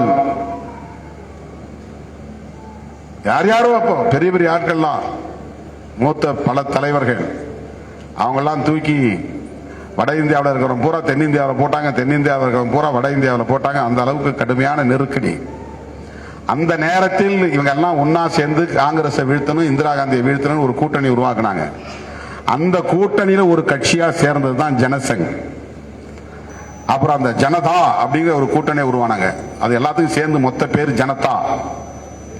அந்த ஜனதா ஒற்றுமையா இல்லாம ஆட்சி கவிழ்ந்து செதறி போன போது இவங்க வெளியே வந்து அதே ஜனதாங்கிற பேரோட ஒரு புதிய கட்சியை தொடங்கினாங்க. பாரதிய ஜனதா அப்படிங்கிற புதிய கட்சியை தொடங்கினாங்க. 1984 அவங்க நிலை என்னன்னா, இன்னைக்கு விசிகேவுக்கு 2 MP இருந்தது போல அவர்களுக்கு 84 2 MP தான் இருந்தாங்க. 2024 விடுதலை சிறுத்தைகள் கட்சிக்கு 2 MP, 1984 பிஜேபிக்கு 2 MP. 20-40 வருஷங்களுக்கு பிறகு அந்த பிஜேபி தனி மெஜாரிட்டியோடு ஆட்சியை பிடித்து 11வது ஆண்டாக இன்றைக்கு ஆட்சி பீடத்தில் அமர்ந்திருக்கிறது. ஒரு அமைப்பு எவ்வளவு பெரிய தாக்கத்தை ஒரு தேசத்தில் ஏற்படுத்த முடிகிறது, ஒரு சமூகத்தில் ஏற்படுத்த முடிகிறது. 40 வருஷமா அவன் அரசியல் களத்தில் தாக்கு பிடிச்சு நிற்கிறான். 100 வருஷமா RSS அதற்கான அடிப்படை வேலைகளை செய்து கொண்டிருக்கிறது. இந்த 100 வருடங்களில் பல ஆயிரக்கணக்கான முழுநேர பணியாளர்களை உருவாக்கி வைத்திருக்கிறார்கள். அதுல அந்த முழுநேர பணியாளர்கள் எவ்வளவு டெடிகேட்டடா இருக்காங்க, அதான் அர்ப்பணிப்போட இருக்கிறாங்க அப்படிங்கிறது தான் ரொம்ப முக்கியம். CPI-ML ஒரு கட்சி கேள்விப்பட்டிருப்பீங்க நீங்க. CPI ஒரு கட்சி இருக்கு, கம்யூனிஸ்ட் கட்சி. அதுல இருந்து பிரிஞ்சது CPI-M ஒரு கட்சி இருக்கு, மார்க்சிஸ்ட் கம்யூனிஸ்ட் கட்சி. 1964-65 உருவானது. அதுக்கு பிறகு 2 பேரும் வந்து பார்லிமெண்டரி டெமோக்ரஸியை ஏத்துக்கிட்டாங்க. இது வந்து புரட்சிகர ஜனநாயகம் கிடையாது, நாடாளுமன்ற ஜனநாயகங்கிறது உழைக்கிற மக்களுக்கு எதிரானது, நாடாளுமன்றங்கிறதே பன்றிகளின் தொழுவம் அப்படின்னாங்க அவங்க. அப்படி ஒரு கட்சி உருவானது. அது என்னன்னா CPI-ML. CPI-ML, CPI அப்புறம் CPI-M ஒட்டிக்கிச்சு. அதுக்கப்புறம் அதுல இருந்து CPI-ML ஒரு கட்சி உருவாயிருச்சு. இந்த CPI-ML பின்னால இப்ப நிறைய உருவாயிருச்சு. அதுல பல குழுக்கள் உருவாயிருச்சு. CPI-ML liberation, CPI-ML red black அப்படின்னு நிறைய கட்சி உருவாயிருச்சு. அந்த கட்சி இந்த மாதிரி முழு நேர பணியாளர்கள் உருவாக்குவாங்க. அவங்களுக்கு வந்து குடும்பம், பெண், பிள்ளைகள், ஒரு வீடு, குறிப்பிட்ட ஒரு நேட்டிவிட்டி அதெல்லாம் இருக்காது. மக்களுக்காக வெளியே போயிடுவாங்க. நீ போய் ராஜஸ்தான்ல வேலை செய்யணும், ராஜஸ்தான்ல வேலை செய்வாங்க. நீ போய் அங்க இளைஞர்களை தேர்ந்து பொறுக்கெடுத்து அவங்களுக்கு அரசியல் படுத்தி அவங்களுக்கு ஆயுத பயிற்சி கொடுனா ஆயுத பயிற்சி கொடுப்பாங்க. அரசாங்கத்தை எதிர்த்து, காவல்துறையை எதிர்த்து, ராணுவத்தை எதிர்த்து யுத்தம் நடத்துவதற்கு தயார்படுத்துவாங்க. தலைமறைவு வாழ்க்கை வாழ்வார்கள். அண்டர் கிரவுண்ட் சொல்லுவாங்க, யூஜின்னு சொல்லுவாங்க. இன்றைக்கும் 4000 பேர் தெலுங்கானா காடுகளில் மாவோயிஸ்டுகள் இருக்கிறாங்க. இப்ப அவங்களுக்கு பேர் மாவோயிஸ்ட். பல அமைப்புகள் ஒன்னா சேர்ந்து CPI-ML மாவோயிஸ்ட் அப்படின்னு வச்சுட்டாங்க. இப்போ இன்னைக்கு 4000க்கு மேற்பட்டவர்கள் காடுகளில் பதுங்கி வாழ்கிறார்கள், ஆயுத பயிற்சி எடுக்கிறார்கள். இப்ப சத்தீஸ்கர்ல இந்த யுத்தம் நடந்துகிட்டு இருக்குது. பாகிஸ்தான் நம்ம எல்லைக்குள்ள நுழைஞ்சி தாக்குதல் நடத்துற மாதிரி இந்தியாவே இந்தியாவுக்குள்ள நுழைஞ்சி தாக்குதல் நடத்திட்டு இருக்குது. இந்திய ராணுவம் தனது சொந்த தேசத்திற்குள்ளேயே சத்தீஸ்கர் என்கிற மாநிலத்திற்குள்ளே அங்கே காடுகளில் பதுங்கி இருக்கிற பழங்குடி மக்களோடு இணைந்து இயங்குகிற மார்க்சிய லெனினிய போராளிகளை, மாவோயிஸ்டுகளை தினந்தோறும் 10 பேர் அழித்தொழிக்கப்பட்டு வருகிறார்கள், நடந்துட்டு. அவங்கள்ட்ட என்ன டெடிகேஷன் இருக்கோ அந்த போராளிகளிடம், தனக்கு பெண் வேண்டாம், பிள்ளை வேண்டாம், குடும்பம் வேண்டாம், சொத்து வேண்டாம், சுகம் வேண்டாம், பொருள் வேண்டாம், புகழ் வேண்டாம், ஓய்வு வேண்டாம், உறக்கம் வேண்டாம் என்று ஓடி ஆடி காடுகளில் கல்லு முள்ளுகளில் உழைத்துக் கொண்டிருக்கிறார்களோ அந்த டெடிகேஷன் தலைமறைவு வாழ்க்கை வாழாமலே RSS காரன் இருக்கு. அவன் மேடைக்கு வரான், குடும்பம் வச்சுக்கிறான், அல்லது குடும்பஸ்தர்களோட பழகிறான், எல்லாம் வெளிப்படையா இருக்கிறான். ஆனா எம்எல் இயக்க தோழர்களிடத்திலே மாவோயிஸ்டுகளிடம் என்ன டெடிகேஷன் இருக்கோ, அர்ப்பணிப்பு இருக்கோ, அந்த அர்ப்பணிப்பு RSS தொண்டரிடத்திலே இருக்கிறது. அதுக்கு அடுத்து காங்கிரஸ் ஆட்சி வரவே விடக்கூடாது, தடுக்கணும். அத காங்கிரஸை வீழ்த்துறதுக்காக இல்ல, எதிர்கட்சிகளே இருக்கக்கூடாது, வீழ்த்தணும். எதிர்கட்சிகளை வீழ்த்துவதற்காக அல்ல, நம்மை எல்லாம் மனிதர்களாய் தலை நிமிர வைத்த நம்முடைய மகத்தான தலைவர் புரட்சியாளர் அம்பேத்கர் அவர்கள் வகுத்தளித்த அரசமைப்பு சட்டத்தை வீழ்த்துவதுதான் அவர்களின் நோக்கம். நான் அது அதீத கற்பனையில் சொல்லல, இதுதான் அவங்களுடைய அஜெண்டா. அஜெண்டான்னா செயல் திட்டம். அரசமைப்பு சட்டத்தை வீழ்த்துவதுதான். ஏன் அரசமைப்பு சட்டத்தை வீழ்த்தணும்? அதுதான் செக்குலரிசத்தை பேசுது, அதுதான் புளூரலிசத்தை பேசுது, அதுதான் பெடரலிசத்தை பேசுது. இந்த 3 கோட்பாடு ரொம்ப முக்கியமான கோட்பாடு. செக்குலரிசம் இந்த வார்த்தையெல்லாம் நீங்க நல்ல புழக்கத்தில் பயன்படுத்தணும். செக்குலரிசம் ஆங்கில வார்த்தையா இருந்தா பரவாயில்ல, தமிழ்ல மதச்சார்பின்மை, ஆங்கிலத்தில் செக்குலரிசம். புளூரலிசம்னா பன்மைத்துவம், புளூராலிட்டி அல்லது புளூரலிசம். பன்மைத்துவம்னா என்ன? பல ஜாதி இருக்கிற மாதிரி பல மொழி இருக்கலாம், பல இனம் இருக்கலாம், பல மதம் இருக்கலாம், பல கலாச்சாரம் இருக்கலாம், பல மதங்கள் இருக்கலாம், பல கடவுள்கள் இருக்கலாம். அது ஒன்றும் தப்பு இல்லை. அந்த பன்மைத்துவத்தை நாம் அக்செப்ட் பண்ணணும், ஏற்றுக்கொள்ள வேண்டும். அப்ப சாதி இருக்கலாமா அப்படிங்கிற கேள்வி வரும். சாதி ஒற்றுமையை சீர்குலைக்கக்கூடிய சீர்குலைவு குழுக்கள். அது ஒரு மதமாகவோ, ஒரு மொழியாகவோ, ஒரு வர்க்கமாகவோ இணைய முடியாத வகையில் மக்களை சிதறடிக்கக்கூடிய ஆற்றல் கொண்டது சாதி. ஒரே மதத்தை சார்ந்தவர்களை, ஒரே இனத்தை சார்ந்தவர்களையே கூறு போடுது, மைக்ரோ லெவல்ல கூறு போட்டுருது. இன்னைக்கு அகில இந்திய அளவில் ஷெட்யூல்டுங்கிற பேர்ல தான் ராம்விலாஸ் பாஸ்வானுக்கும் நமக்கும் நட்பு, ராம்தாஸ் அத்வாலேவுக்கும் நமக்கும் உறவு.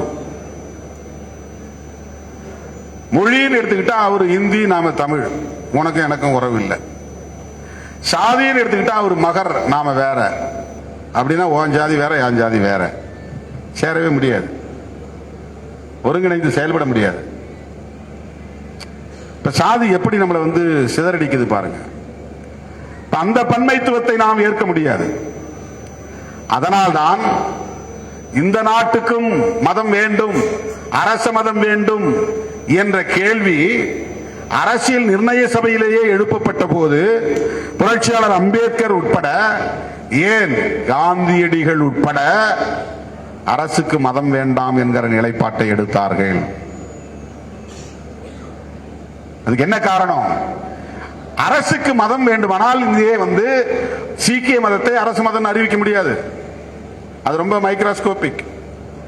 பார்சி மதம், பெர்சியன் மதம், அதை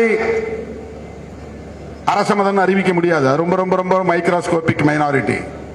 சில லட்சம் பேர் இருப்பாங்க, அல்லது சில 1000 பேர் தான் இருப்பாங்க. இந்திரா காந்தி மருமகன் ஃபெரோஸ் காந்தி பார்சி. பார்சிங்கிறது பெர்ஷியன் அப்படிங்கிற பேர்ல இருந்து வந்தது. பெர்ஷியன் அப்படிங்கிறது ஈரான் அர்த்தம். ஈரானியர்களில் இருந்து வந்த மதம், ஈரானிய மதம் தான் பார்சி மதங்கள். அந்த மதத்தை அரச மதம் அறிவிக்க முடியாது. பௌத்தம் மொத்தத்தில் 1 கோடி பேர் கூட இன்னைக்கு தமிழ்நாட்டில் இல்லை, இது இந்தியாவில் இல்லை. ஒரு 90 லட்சம் பேர் இருப்பாங்க டோட்டலா, அது ஒரு மைக்ரோஸ்கோபிக் மைனாரிட்டி. சமணம் சுத்தமா அழித்தொழிக்கப்பட்ட ஒரு மதம். அது இந்தியா முழுக்க ஒரு காலத்துல பௌத்தமும் சமணமும் தான் இந்தியா முழுவதும் கோலோச்சிய மதம். அப்ப ஆசீவகம்னு ஒரு மதம் இருந்துச்சு தமிழர்கள் மத்தியில. அந்த மதங்கள்லாம் இப்ப இல்ல. அவங்க கும்பிட்ட கடவுள்கள்லாம் இப்ப கிடையாது. இன்னும் 500 வருஷத்துக்கு பின்னால இப்ப நாம சொல்ற இந்த மதம் இருக்குமா, கடவுள் இருக்குமான்னு தெரியாது. நாம கும்பிடுற இந்த கடவுள்லாம் மாறினாலும் மாறி போயிடும். வேற கடவுள் வந்தாலும் வந்துருவாங்க, வேற பேர் வச்ச கடவுள்கள் வந்தாலும் வந்துருவாங்க. மக்கள் பார்த்து சொல்றது தானே. ஆசீவகம்ங்கிற ஒரு மதமே இல்லாம போயிருச்சு. அப்ப பௌத்தத்தை அறிவிக்க முடியாது, சமணத்தை அறிவிக்க முடியாது. வேற என்ன மதத்தை இங்க அறிவிக்க முடியும்? இஸ்லாத்தை அறிவிக்க முடியாது. ஏன்னா அதுவும் அந்நிய மதம். அதுவும் ஒரு குறிப்பிட்ட சதவீதம் தான் இருக்கிறாங்க. 10% 15%. கிறிஸ்தவ சதவீதம் அதை விட கம்மி அகில இந்திய அளவில். அப்ப இந்த மதங்களை அறிவிக்க முடியுமா? ஒரு தேசத்தின் சொந்த மதம் தானே அந்த மதத்தின் அரசு மதமாக இருக்க முடியும். இந்த தேசத்தில் உருவான மதங்கள் தானே இங்கு அரசு மதமாக அறிவிக்க முடியும். இந்த மண்ணிலே உருவான மதம் பௌத்தம், ஆனால் அது மைக்ரோஸ்கோபிக். இந்த மண்ணிலே உருவான மதம் சீக்கியம், ஆனால் அதுவும் மைக்ரோஸ்கோபிக். இந்த மண்ணிலே உருவான மதம் சமணம், அதுவும் ரொம்ப சிறுபான்மை மதம். அப்ப அதை அறிவிக்க முடியாது. இஸ்லாம் அந்நிய மதம், கிறிஸ்டியானிட்டி அந்நிய மதம், அவற்றை அறிவிக்க முடியாது. எஞ்சி இருப்பது இந்து மதம் தான். இந்து மதத்தை அறிவித்தால் என்ன ஆகும் என்றால், சட்டப்பூர்வமாக டிஸ்கிரிமினேஷன் என்கிற பாகுபாடு நிலை பெற்றுவிடும். ஏன்னா இந்து மதத்தினுடைய உயிர் மூச்சு கோட்பாடு என்னன்னா, பிறப்பின் அடிப்படையில் உயர்வு தாழ்வு உண்டு என்பதுதான். அதுதான் சனாதனம் என்பது. மொட்டை அடிக்கிறதுக்கு பேரு சனாதனம் இல்ல, கற்பூரம் காட்டுறதுக்கு பேரு சனாதனம் இல்ல, குலதெய்வம் கும்புறது சனாதனம் கிடையாது, ஆழம் எடுக்கிறது சனாதனம் கிடையாது, திருநீர் பூசுறது சனாதனம் கிடையாது. இதெல்லாம் நாமளே உருவாக்கி கொண்ட சடங்கு சம்பிரதாயங்கள், ரிச்சுவல்ஸ் பேரு ஆங்கிலத்தில். எப்படி தாலி போடணும், அந்த தாலி வடிவம் எப்படி இருக்கணும், ஒவ்வொரு சாதிக்கும் தாலி மாறும். இந்து மதம் தான்.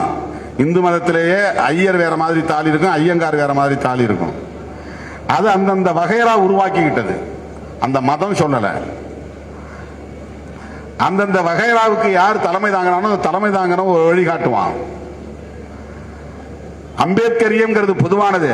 விடுதலை சிறுத்தைகள் கட்சி, பகுஜன் சமாஜ் கட்சி, அது மாதிரி பல கட்சிகள் இருக்கு. ஒவ்வொரு கட்சியும் அந்தந்த தலைமை தன்னுடைய திறனுக்கு ஏற்ப சில வகை முறைகளை உருவாக்குவாங்க, விதிமுறைகளை உருவாக்குவாங்க.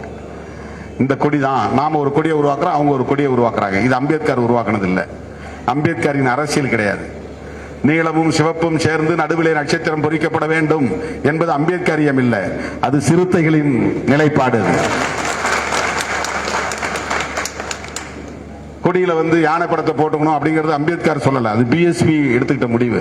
அந்த மாதிரி மதங்கள் இருக்கிற சடங்கு சம்பிரதாயங்கள், அந்த மதத்தை வழிநடத்தக்கூடியவர்கள் அவ்வப்போது உருவாக்கி கொண்ட தற்காலிக வரைமுறைகள், விதிமுறைகள். சனாதனம் என்பதுதான் அந்த மதத்தின் ஆன்மீகத்தின் உயிர் மூச்சு கோட்பாடு. அது என்னன்னா, பிறப்பால் மனிதன் சமம் இல்லை, அதான் சனாதனம். ஒரே வார்த்தையில சனாதனம் என்றால் என்ன என்றால், டிஸ்கிரிமினேஷன் இஸ் த சனாதன். பாகுபாடு என்பதுதான் சனாதன தர்மம். இது இந்த மதத்தின் உயிர் மூச்சு கோட்பாடாக இருக்கிற காரணத்தினால் இதனை இந்தியாவின் அரச மதமாக அறிவிக்க முடியாது என்பதில் புரட்சியாளர் அம்பேத்கர் உறுதியாக இருந்தார். அவர் இந்த அரசமைப்பு சட்டத்தை எழுதியதால் சனாதனத்தின் மீது நம்பிக்கையுள்ள காந்தியடிகளும் அதுல ஒத்து போனாருங்கிறது தான் பெரிய ட்விஸ்ட், மிகப்பெரிய ஒரு திருப்பு முனைங்கிறது இந்திய அரசியல்ல.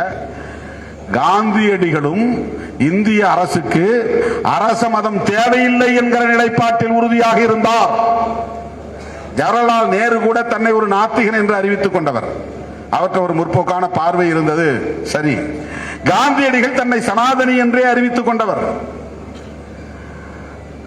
ஆனால் அவர் நாம் சற்றும் எதிர்பாராத வகையிலே அம்பேத்கரோடு ஒரு புள்ளியில் உடன்படுகிறார், ஜவஹர்லால் நேரு அவர்களோடு ஒரு புள்ளியில் உடன்படுகிறார். இதனால் தான் காந்திய நாத்துராம் கோட்சேவை வச்சு சுட்டுக் கொண்டாங்க. நீ என்ன செக்யூலரிசத்துக்கு சப்போர்ட் பண்றியா, மதசார்பின்மைக்கு சப்போர்ட் பண்றியா? ரொம்ப ஆபத்தான ஆள். இந்து மதத்தில் இருந்துகிட்டே நீ அரே ராம் சொல்லிக்கொண்டே, ராமனை கும்பிட்டு கொண்டே, வழிபட்டு கொண்டே நீ மதசார்பின்மையை பேசுற. இவரை விட்டு வைக்க கூடாது. வீர சாவர்கருடைய படை நாத்துராம் கோட்சேவை தூண்டி காந்தியை படுகொலை செய்ய வைத்தது. சொல்ல போனா அவங்க அம்பேத்கர் தான் சுட்டிருக்கணும், இல்லைன்னா பெரியார சுட்டிருக்கணும். அவங்கதான் இந்த மதத்தில் உள்ள குறைகளை எல்லாம் சுட்டிக்காட்டி விமர்சித்தவர்கள். ஆனா அவங்க பெரியார்கிட்டையும் அம்பேத்கர் கிட்டையும் போகல. அவங்களைப் போலவே ஒரு சனாதன பற்றுள்ளவராக வாழ்ந்த காந்தியடிகளை சுட்டதற்கு காரணம் சனாதனம் என்பது கூட அல்ல, அதைவிட மதசார்பின்மை என்கிற கருத்தை அவர் உள்வாங்கி இருக்கிறார். அவற்றை சனாதனம் இருந்தாலும் கூட மதச்சார்பின்மை என்கிற கருத்திலே அவர் நம்பிக்கை உள்ளவராக இருக்கிறார். அவர் ஆபத்தானவர், டேஞ்சரஸ். அதனால் அவரை அழித்தொழிக்கிறோம், அழித்தொழித்தாங்க. தோழர்களே, ஏன் இந்த பேரணியை நாம் நடத்துறோம்? சராசரி அரசியல் பதர்கள் என்ன சொல்லுவான்னா, சும்மா முஸ்லீம் ஓட்டை வாங்கறதுக்காக திருமாவளவன் இதெல்லாம் பண்றாரு அப்படிமா. முஸ்லிம்களின் பாதுகாப்பில் நாம் உறுதியாக இருக்கிறோம், அது நம்முடைய நிலைப்பாடு. முஸ்லிம்களின் பாதுகாப்பை உறுதிப்படுத்துகிறோம், அது நம்முடைய நிலைப்பாடு. ஆனால் அதையும் தாண்டிய ஒரு நிலை இருக்கிறது. அரசமைப்பு சட்டத்தின் உயிர் மூச்சு கோட்பாடாக இருக்கிற மதசார்பின்மை என்பதை சிதைப்பதுதான் வக்ஃப் திருத்த சட்டத்தின் உண்மையான நோக்கம், குடியுரிமை திருத்த சட்டத்தின் உண்மையான நோக்கம், முத்தலாக் சட்டத்தின் உண்மையான நோக்கம். ஜம்மு காஷ்மீரை உடைத்து சிதறடித்ததற்கு காரணம் மதச்சார்பின்மையை வலுவிழக்க செய்வதுதான். அதுதான் உண்மையான நோக்கம். ஆகவே விடுதலை சிறுத்தைகள் கட்சி அம்பேத்கரின் கொள்கை வழியில் இயங்குகிற ஒரு பேர் இயக்கம். விடுதலை சிறுத்தைகள் அம்பேத்கரின் பிள்ளைகள். நாம் எப்படி அமைதி காக்க முடியும்? மற்றவர்கள் அறிக்கை விட்டது போதும் என்று அமைதியாக இருக்கலாம். இஸ்லாமியர்களுக்கு நாங்கள் ஆதரவாகத்தான் இருக்கிறோம் என்று உறுதிப்படுத்தி விட்டோம், அது போதும் என்று அமைதியாக இருக்கலாம். மத அடிப்படையிலே முரண்பாடுகளை முற்றவிட வேண்டாம் என்று இஸ்லாமியர்களே கூட அமைதி காக்கலாம். ஆனால் சிறுத்தைகள் அமைதி காக்க முடியாது. அரசமைப்பு சட்டத்திற்கு எதிரான ஒரு அரசியலை பிஜேபியும் ஆர்எஸ்எஸும் உயர்த்தி பிடிக்கிற போது அதை அம்பலப்படுத்த வேண்டியது நம்முடைய கடமை. அதற்கு எதிராக மக்களை அணிதிரட்ட வேண்டியது நம்முடைய கடமை. மக்கள் திரளுகிறார்களோ இல்லையோ, சிறுத்தைகள் அதிலே தெளிவாக இருக்க வேண்டும், உறுதியாக இருக்க வேண்டும். நாம் 25 ஆண்டுகள் தாக்குப்பிடித்து நின்றதால் தான் இன்றைக்கு ஒரு மாநில கட்சியாக அங்கீகாரம் பெற்றிருக்கிறோம். தேர்தல் அரசியலுக்கு 25 ஆண்டுகள், தேர்தல் அரசியலுக்கு வராமல் 10 ஆண்டுகள். அந்த 10 ஆண்டுகளில் நாம் சந்தித்த நெருக்கடிகள் இந்த 25 ஆண்டுகளை விடவும் கடுமையானது, கொடுமையானது. பாதுகாப்பு இல்லாத ஒரு காலம் அது. அதை தாண்டி இன்றைக்கு நம்மை போல கட்சி தொடங்கிய பலரும் காணாமல் போய்விட்டார்கள், வலுவிழந்து விட்டார்கள், நீர்த்து போய்விட்டார்கள், மக்களால் புறக்கணிக்கப்பட்டு விட்டார்கள். ஆனால் இன்றைக்கு தமிழ்நாடு அரசியலின் கேம் சேஞ்சர் விசிகே என்று சொல்லக்கூடிய அளவுக்கு தேர்தல் அரசியலின் திசை வழியை தீர்மானிக்கக்கூடிய ஒரு அரசியல் சக்தியாக இன்றைக்கு விடுதலை சிறுத்தைகள் இருக்கிறார்கள் என்று பலரும் மனம் திறந்து வெளிப்படையாக தவிர்க்க முடியாத நிலையில் சொல்லக்கூடிய அளவுக்கு நாம் இன்றைக்கு நிற்கிறோம் என்றால் அதற்கு நாம் இந்த அரசியலில் தொடர்ந்து தாக்கு பிடித்து நிற்கிற அந்த போர்க்குணம் தான். எனவே நீங்க இந்த உணர்வோடு களத்திற்கு போக வேண்டும். ஒவ்வொருவரும் 100 பேரையாவது திருச்சி மாநகரத்திற்கு அழைத்து வர வேண்டும் என்கிற உறுதிப்பாட்டோடு நீங்கள் களத்திற்கு போக வேண்டும். உங்களுக்கு இருக்கிற ஒரே ஒரு விமர்சனம், அது ஏன் இன்னும் ஆளை மாத்தல, மாவட்ட செயலாளரை மாத்தல, புதிய ஆளை ஏன் போடல, பழைய ஆளுங்களே என் மேடையில் உட்கார வச்சிருக்கீங்க, அவங்க எல்லாம் கீழே எப்ப உட்கார வைப்பீங்க, புதிய ஆட்களை எப்படி மேல உட்கார வைப்பீங்க?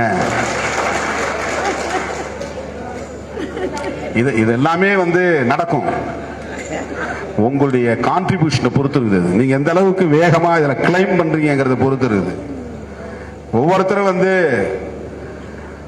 நம்ம இந்த கட்சியில இன்னும் இதை வலுவாக்கணும், இதை இன்னும் மக்கள்கிட்ட கொண்டு போய் சேர்க்கணும். நீ வீதியில வைக்கிற கொடியை வெளியே உடைக்கிறியா, நான் தெருவுக்குள்ளே கொண்டு போய் கொடியை வைக்கிறேன், என் வீட்டு வாசல்ல கொடியை வைக்கிறேன், என் ஊருக்குள்ள கொடியை வைக்கிறேன், அதை விட இன்னும் நான் 100 அடி உயரத்தில் வைப்பேன். அந்த வைராக்கியம் வரணும். தலித் அல்லாதவர்களை கொண்டு வந்து சேர்ப்பேன், இஸ்லாமியர்களை கிறிஸ்தவர்களை இந்த இயக்கத்திலே கொண்டு வந்து சேர்ப்பேன், இதை அனைவருக்குமான ஒரு பேர் இயக்கமாக வளர்த்தெடுப்போம் அப்படிங்கிற வெறி ஒவ்வொருத்தருக்குள்ள இருக்கணும். அந்த வைராக்கியம் இருக்க வேண்டும். இந்த செய்தியை சொல்லுவதற்காகத்தான் இன்றைக்கு இந்த தென்மண்டல கலந்தாய்வு கூட்டம். எனவே துண்டறிக்கைகளை நீங்களே பகுதி வாரியா அச்சிட்டுங்க. உங்க பேர் யார் யார் பேரை போடணுமோ போட்டு அடிங்க, சோரட்டி அச்சிட்டு ஒட்டுங்கள். ஆங்காங்கே நம்முடைய மக்கள் இயக்க தோழர்கள் இருக்கிற பகுதிகளில் டிஜிட்டல் பேனரை வைங்க. 15 நாள்ல மொத்த தமிழ்நாடும் பரபரப்புக்குள்ளாகணும். என்னையா நடக்க போகுது, ஏது நடக்க போகுது, என்ன எல்லாரும் திருச்சி திருச்சி திருச்சின்னு சொல்றாங்க. எல்லா வண்டி டிராவல்ஸ் பூரா அவ்வளவு பேரும் எல்லாம் விசிகே தான் புக் பண்ணிட்டாங்க. எங்கேயும் டூர் போக முடியாது, வண்டி இல்ல, விசிகே புக் பண்ணிட்டாங்க. என்கிட்ட மொத்தம் 10 வண்டி தான் இருந்து 10 விசிகே புக் பண்ணிட்டாங்க. என்கிட்ட 4 பஸ் இருந்து 4 பஸ் விசிகே புக் பண்ணிட்டாங்க. கொடைக்கானல் போகணுமா, போக முடியாது அந்த தேதியில. மக்கள்கிட்ட சொல்லணும், என்ன எதுக்கு விசிகே புக் பண்ணிருக்காங்க? ஏதோ திருச்சியில பேரணியா? என்ன பேரணி? மதசார்பின்மை காப்போம் பேரணியா? என்னையா மதசார்பின்மை காப்போம்? டிபேட் நடக்கும். நீ வண்டியை புக் பண்றதுல இவ்வளவு அரசியல் இருக்குது. நீ வண்டியை புக் பண்றதுல இவ்வளவு அரசியல் இருக்குது. ஒருத்த வண்டி இந்த அரசியலுக்கே சம்பந்தப்படாத வண்டி கேட்பான் போய் டிராவல்ஸ்ல, இல்லைங்க அந்த டேட்ல வராதுங்க. ஏன் வராது? அது விசிகே காரங்க புக் பண்ணிருக்காங்க. என்ன எங்க போனாலும் விசிகேன்னு சொல்றாங்க. என்ன அது ஏதோ பேரணி நடக்குதான், மதசார்பின்மை காப்போம்னு. மதசார்பின்மை காப்போம்னா என்ன அர்த்தம்? டீ கடையில் உட்கார்ந்து பேசுவான். இவ்வளவு விஷயங்கள் நடக்கும். எனவே இதை நெஞ்சிலே இருத்தி மற்றவை யாரு சாதி அரசியல் பேசட்டும், மொழி அரசியல் பேசட்டும், இன அரசியல் பேசட்டும், நம்ம களத்துல எவனும் விளையாட முடியாது, கம்பு சுத்த முடியாது. நம்ம களமே வேற. எத்தனை ஆள் வந்தாலும் நம்ம களத்துல எவனும் சிலம்பு சுத்த முடியாது, அதுக்கு வாய்ப்பே கிடையாது. அதனால நம்மளை பொறுத்தவரை நம்ம கிட்ட காம்படிட்டாரே கிடையாது, போட்டியாளர்களே கிடையாது. எனவே நாம் புகுந்து விளையாடலாம் சொல்லுவாங்க இல்லையா, அப்படி களத்துல அரசியல் களத்தில் சுதந்திரமாக விளையாட முடியும். அதை நெஞ்சிலே நீங்கள் ஆழ பதிவு செய்து கொள்ள வேண்டும். நம்முடைய களமும் நம்முடைய போராட்டமும் முற்றிலும் மாறுபட்டவை. இதில் யாரும் போட்டி போட்டு நம்மை ஒருபோதும் பின்னுக்கு தள்ள முடியாது. துணிந்து களமாடுவோம் என்பதை சொல்லி மே 31ஆம் தேதி திருச்சியில் சந்திப்போம் என கூறி அனைவரும் அமைப்பு ரீதியாக வரிசையாக நின்று உங்கள் உணவு பொட்டலங்களை பெற்று பசியாறி அனைவரும் பாதுகாப்பாக வீடு திரும்ப வேண்டும் என்று கேட்டு, இப்போது ரஃபீக் அவர்கள் இந்த பேரணி நிதி 50,000 வழங்குவதாக